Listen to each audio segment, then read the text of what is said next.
4.5 and 4.6, all we're doing is using rules.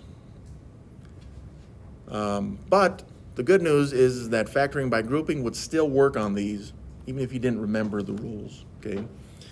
So difference of squares, square of a binomial, two separate things, by the way. So it will be nice if you can have the perfect squares memorized, which is this column right here. So I would, write this out or print it out somewhere and then put it somewhere where you're going to see it a lot. Some students like to put it next to the John, whatever, okay? Just so, because that's, instead of reading the paper, you can memorize math facts, and it's so much fun. I just watch your videos in the toilet. All right, if you can memorize these perfect squares, this kind of stuff goes pretty nice. It goes pretty nice. But again, factoring by grouping, always a solid method for just factoring trinomials. Now, by the way, if you don't have these memorized, your calculator does. So you could just use a calculator if you wanted to. But so recognizing perfect square trinomials, two terms must be squares. We're looking at the two ends on this. Okay, so let me relate this to what we just saw from the last lesson, right? So you got ax squared or something like it plus bx plus c. Usually the a will be something that's squared, and then the c will be something that's squared. Okay? Which is why it's important to notice those perfect squares, which one is one of them. So that's important to remember too. But this middle term right here has to be a multiplication of 2 times whatever this a is and then the c is. It's I'm oversimplifying this, but you'd have to square root them. I just don't want to say it out loud because it causes confusion. So in this format, we're kind of just looking initially to see if the leading coefficient and then the final term here are perfect squares. I don't really care about the middle one so much. We can figure that out as we go.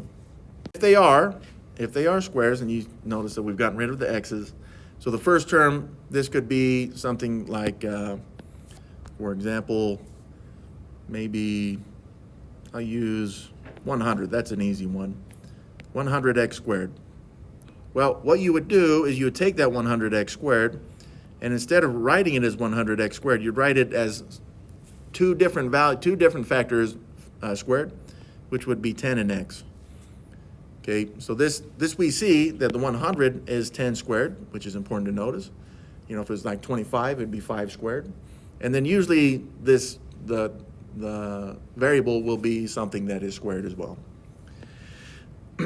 So if this happens, and then this term as well is something that is squared, then usually this middle one will be 2 times, again, the a would be like the 10, and then the b would be whatever this is as a square root, I guess.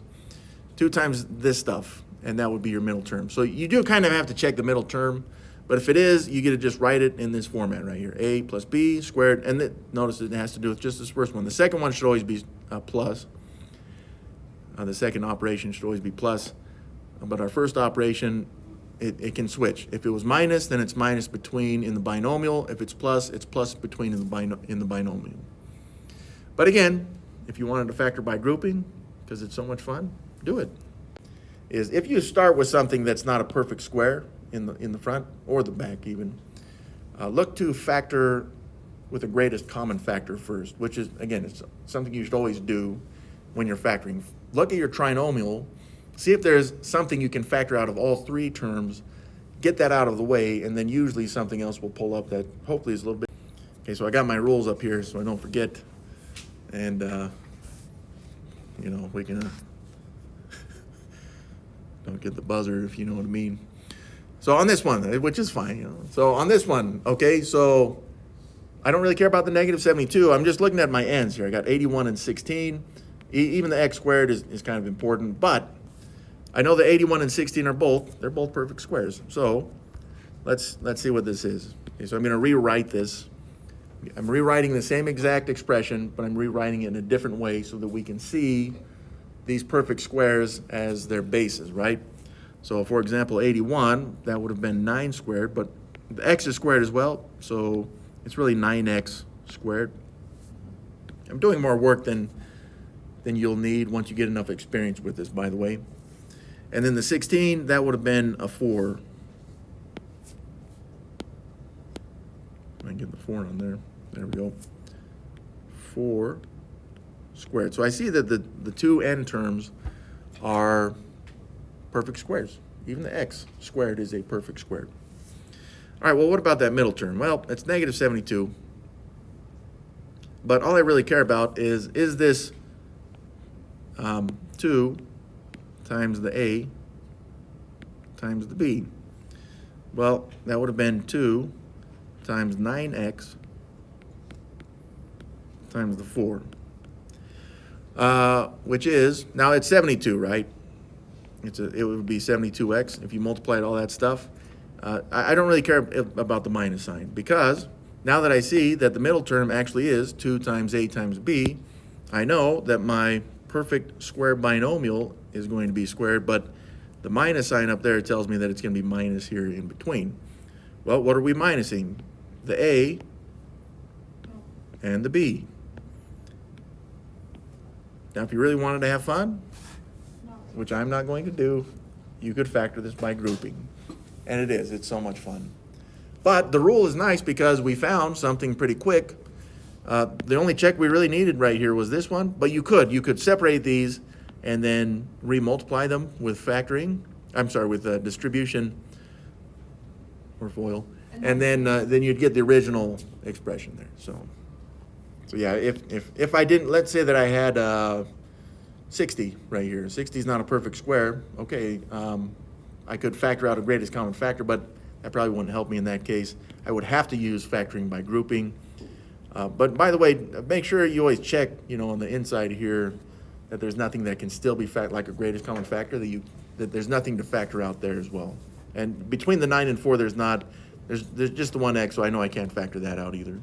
Looking at the 9 and 4, these are perfect squares, which means something later on. It's part of this lesson, but later on. But the x is not squared, so I don't have to worry about that garbage. All right, students get confused about this one. No, that is exactly right. You're a little ahead of me on that, though. So I'm going to show you that you can do this, even though it doesn't fit a trinomial. Okay, what you're looking at right here is a trinomial, but there's only 2 terms. Oh, it's a trinomial because I want it to be. And sometimes math is what I want it to be. I don't let the numbers control me most of the time. And sometimes they get me, and it's like, oh, you got me that time, but not the next time, you stinking. So on this one, I'm going to rewrite this as a trinomial. And I'm not trying to be super profound, but I will pause for dramatic effect.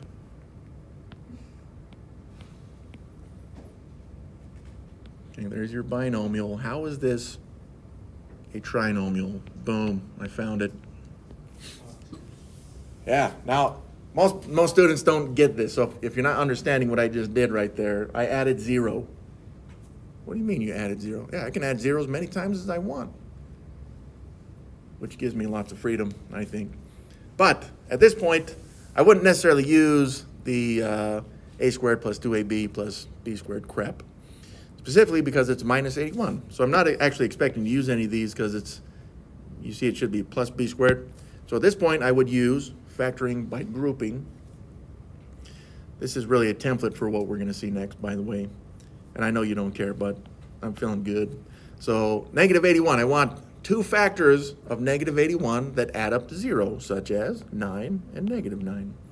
And I skipped some factors there on purpose, by the way, hopefully for your benefit. So since the leading coefficient of w squared is a 1, phantom 1, I know I can just fill these in. And then I can just add in my 2 factor from the factor of pairs. We get this.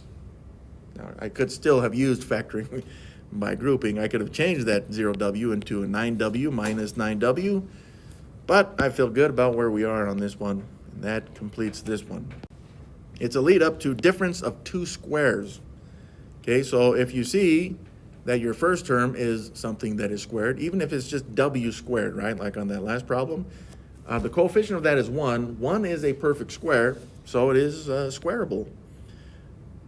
Square rootable? And then the second term also, usually it's just a number, and then you can see that that usually is some kind of perfect square. Now again, if you can have the perfect squares memorized, it's just a matter of visually seeing that they are perfect squares in this. It really is a binomial right there. But then you just get to split it up into these two binomials. Can you go back to the?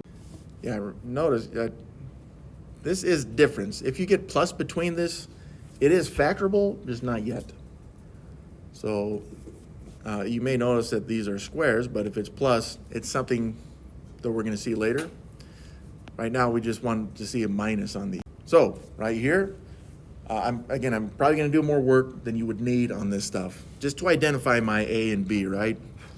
So I know I'm expecting from this one two binomials being multiplied. One will have plus, one will have minus. We just got to figure out what the A and B's are, right? So I go in here and I say, well, 64 and 9, they're both perfect squares. Again, that's just a visual check as long as you have these memorized. If they don't have memorized, you would just put in the calculator square root of 64 and then also the square root of 9. Make sure they come out non-decimals, okay? Or roots.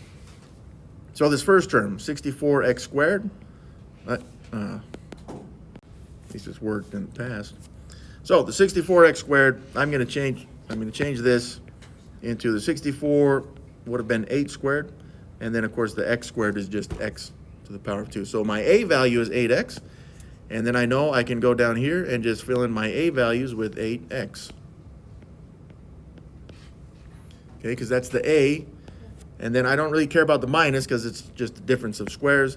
9 would be 3 to the power of 2, so that's my b value. Just put in a 3 there.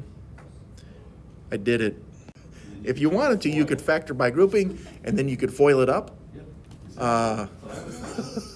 You could FOIL right here.